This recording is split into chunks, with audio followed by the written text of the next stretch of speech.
Welcome Internet to the Psychologist's Casual Review, and today we're going to be reviewing The Discovery of Being by Rollo May. So, it's a book that I feel I will never be able to do justice to, for two reasons. First and foremost, I read it about a year and a half ago, coming up to 2 years ago, so even if I have an okay memory, I might not have all the points. And the second thing is that it's so incredibly generous and rich in terms of ideas, concepts, ways of thinking, belief systems, that even though it's only like 160 pages or so-ish, I don't think I'll ever be able to do it proper justice. And it's okay, I'm okay with that. But I'm gonna try and restitute something to you, to transmit something to you, because I think it's one of the best books of psychology there is, at least in my opinion. Because in this book, it's going to be both a theoretical book, a very concrete book, because he does give examples with his patients of how he works, what he thinks, how he thinks we can help. And that is incredibly interesting. I felt that the both were connected, but in a way that seems so much more genuine than when you read other authors that are, in a way, more interested in the theory aspect of it, and then start to stampede or to placate that theory onto the patients, which seems a bit disingenuous, especially when you know that certain authors like forget or don't talk about certain aspects. Well, you don't get that. In his book, The Discovery of Being, Rollo May, I think, is quite authentic. Because he says that basically we have to deal with things as beings, as people. Unfortunately, because of many reasons, that state of being can be denied or even repressed. Repressed not as we've forgotten about it kind of way, but as it gets like closed off because it's too volatile. The person thinks that they can't go through with it with their lives. And that's the other thing that I found very interesting in all of this book, is that basically he goes through a whole set of reasons of why. The first big one is that basically man has to reinvent himself. It was true back in his day and it's true now. There is no fixed point of man. Man is in a constant imagining and reimagining of who he is, of his being, of his state in the world. And that's something that's always going to be a crisis. It's a continual crisis. And Rollo May does put on the focus on how, yes, it's going to be a crisis. It's always going to be hard, but the payoff is worth it. That those crises are also moments of high potential for a person to develop, to become more than they were, to transcend who they were. And that's the other interesting thing about this whole book, is that basically he's going to give examples of how it happens. And he's going to share his point of view. And his point of view is informed by three main authors. I mean, there's so many more, don't get me wrong, he's very well read, but the three ones are the ones he insists in this book, is Kierkegaard, Nietzsche, and Freud. So for Kierkegaard, the main focus, at least what Rollo May points out, is a question of anxiety, the concept of anxiety and the emotion of anxiety, that he calls angst and dread. And for Kierkegaard, what is very important is that basically the anxiety is always present and always threatens the being of the person, as in a way that anxiety kind of devours the self when one is very anxious. And I felt that that was a very good comparison, very fair.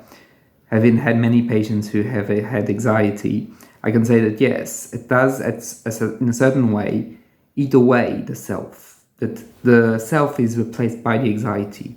But in that anxiety, there's something to be understood, which harkens back to Rollo May's other book, The Meaning of Anxiety, because he does go in, I felt, in a more relaxed and in a more casual way in this one, as this is not the main focus, but it's still a focus, meaning that basically the anxiety is both a dreadful feeling and something that's painful, but it's also, in essence, the seeds of something that can transcend the person. The person can go beyond themselves through the confrontation with the anxiety. And that's one of the big legacies of Kierkegaard, that question of anxiety and how it also shows us who we truly are. Next, I'm skipping a bit of details, but it's for you to get the idea. Next, we have Nietzsche. For Nietzsche, it's a very concrete way of saying this world has changed and will continue to change. What we used to consider fixed points, like, for example, religion, society, work, all of those things have been dismantled, and therefore man has no other choice than to go forward. Even though it's much more fragile, man goes beyond. And that's Nietzsche's big sin, is that basically man has to choose, that he can't remain choiceless. Something that Sartre, a French philosopher, also took upon himself to try and explain. And Rollo May points out that, yes, it's also a matter of choice. That choices are essential in a way to express our subjectivity. That can't just remain subjective. It has to remain intersubjective. But I'll talk more about it afterwards. And finally, we have Freud, and Freud's big discovery of the unconscious mind, and also of psychotherapy, a method of helping and healing people. So with those three authors, Rollo May is going to paint a picture of who we are and what we are. What is our being?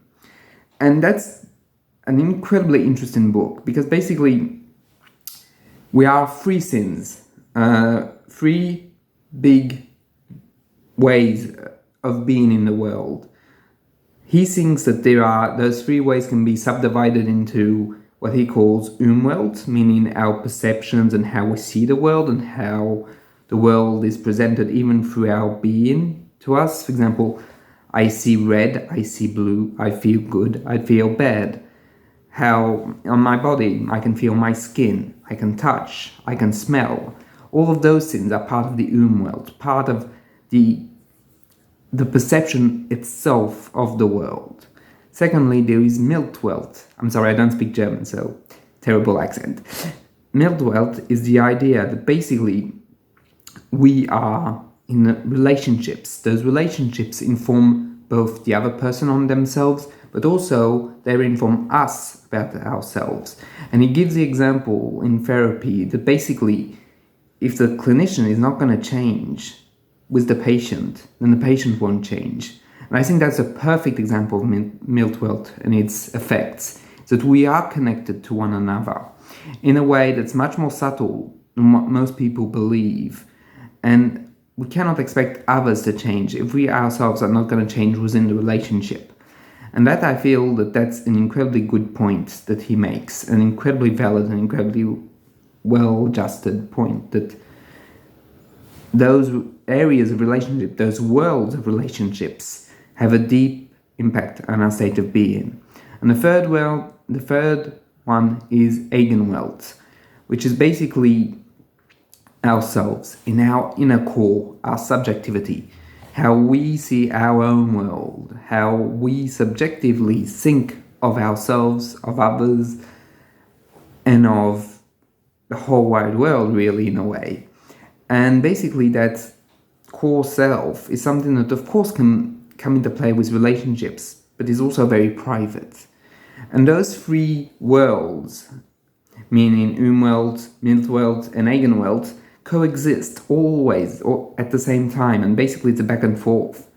And everything basically is like an equilibrium, that our state of being can change, but it also remains true to what it is. And basically he's going to explain that those three worlds have a deep impact on ourselves, and they help develop who we are, or on the contrary, they kind of repress who we are.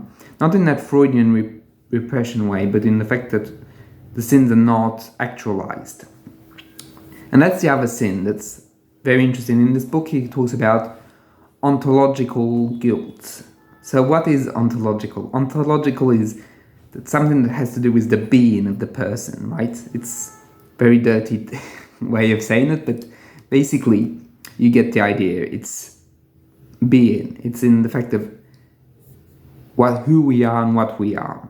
And in that state, we are sometimes in guilt. Where does that guilt come from? Rollo May says that it's not always a question of good or bad parents or behaviors, but it's the fact that sometimes we do not choose, we refuse to act. And that's something that's very powerful, I feel, in the book. That basically that ontological guilt is the guilt we feel for not choosing, for refusing to partake in our world. And that's something that basically means that we haven't fulfilled our lives in a way. Because acting in the fact of doing something, being agent of one's choices, is an essential part of who we are in the world. And of course that doesn't mean we always get our way, of course not. Or that there is not horrible injustices, that doesn't mean that at all. But if we are not even able to make decisions, to have an impactful and meaningful decision making, if we're even trying, well then basically the being just eats itself away, it just dilutes, because basically we are not really living our lives, we're just passing through them. He talks about a robot state, and that in a way is kind of accurate. We're not thinking about ourselves, we're just acting through life, but without having the meaning and the impact that we should have. And this doesn't mean by any means that things that can be easy and that you just need to will it for it to happen. Absolutely not. But the idea that basically we are not even conscious of our lives until we've realized it, that we can have agency, is where it comes together. And for me, it's very important to have that agency, to have the feeling that we can have that agency. And that's another interesting thing in the book, is that basically he does say that being aware of ourselves, of our being in the world, is not a given. It's not something that you just, oh, you know. It's something you have to consciously look into, something that you have to realize. And that's big help of therapy. That's why it can help and cure, according to May. And I completely agree with that, is that basically the presence of the therapist, that doesn't mean just a physical presence or a romantic presence of basically, oh, I'm here for you all the time, but the idea that something is there, a link, a bond, something that's basically the therapist develops as the patient develops, that the bond itself develops, that's the presence. The therapeutic alliance, the transfer, to use psychoanalytic terms, that's the core of all of this. And that presence isn't a heal all everything. It's the moment the presence is there, that the person can self-reflect and understand their being, and that understanding of their being helps them get and recuperate their agency. Because that's it. Sometimes people can suffer because they don't feel that they have any agency. They feel that their lives have passed them by and they have had no choice, or that they've acted out the choices of others. That's the important thing, is that no, there is choices that they can make. Their being is informed by their choices, and they also want things. And that back and forth between wanting, desiring, and the outside world is an important one that matters deeply. And that's what he's all about. And lastly, there is a whole unconscious element to all of this. But as May states, you can't easily use the unconscious. The unconscious is not some kind of easy explanation for absolutely everything. It's something that needs a lot of thought, a lot of method and carefulness. Unfortunately, it's something that I kind of recognize in the fact that unfortunately a lot of therapists are gonna use that like I'm in a magic wand of explanation. It can't be that easy. You can't just use the wand and say it's the unconscious. And that's exactly the problem, is that it's something that's subtle, something that needs observation, that needs the acknowledgement of the patient and of how the patient feels towards that unconscious mind. That it's not an all-you-can-eat buffet of explanation in a way. It's something that needs a lot of refinement, and unfortunately it's a refinement that has been lost, or even sometimes completely ignored by different groups. And I think that is interesting, because he really puts it back into perspective of, yes, there is something that's deep and profound about the idea of an unconscious. that it can't be used all the time for every sin and any sin. It has to be precise. It has to carry meaning. And that was basically an incredible read, and something I fundamentally agree on, that we need to take choices. We need to discover who we are, because it's not a given. It's not something that we just know. It's something that we experience, that we discover, that we play with in a way, that is not something that is an a priori. And even if our society gives the allure that we are accepted for who we are, that we can be whoever we want to be, it's not quite true, because there are rules of how you should be, an ideal that's projected, maintained, and even reinforced by social media. Here it's me going on a tangent, right? It's not in the book, obviously. But I think that's something that's very true, that even in our day, we still need to discover our being, and it's not a given. It will never be a given. So I hope you liked this review. If ever you feel I've missed something, or you want to interact or ask a question or anything really, just feel free to leave a comment. In any case, I'll see you soon. Bye!